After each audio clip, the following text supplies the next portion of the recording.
This video will show you how to use some of the different tools in Jamboard. In a previous video, we talked about how to use the tools here on this left toolbar. Today, we're going to talk about how to use some of these tools up here at the top. So let's start off with the first one on the far left. If you've ever worked in Google Docs, Google Slides, Google Sheets, you'll know about the undo button. I can either click on this back arrow, which says undo, to take away things that I've just done. The more I click, the further back I go. Or on my keyboard, I can use Control Z. This forward arrow puts those things back. Again, the more I click, the further I go. Control Y on the keyboard does this. If I need to zoom in or out, I have that option too. This magnifying glass with the plus sign will zoom in. If I click on it, I can zoom in as far as I need to go. Notice where I click depends on where I zoom into, though I can still use the scroll bar on the side and the bottom to change what I'm looking at.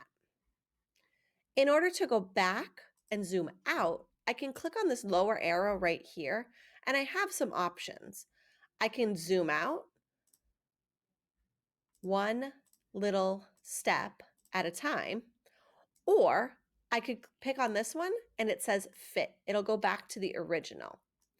I can also use that to zoom in to a certain percentage and then use my scroll bar on the left and on the bottom to find what I need to zoom in on specifically.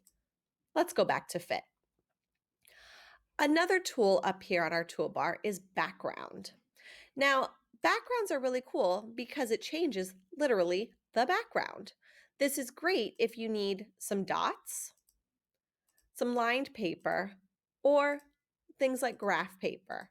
You've got a bunch of different options, including these solid colors. Or you can always go back to plain old white. If you notice while I was picking through these different backgrounds, it goes behind the things that I'm working on, literally in the background. If I try to erase it, I can't. So that's what makes backgrounds really cool.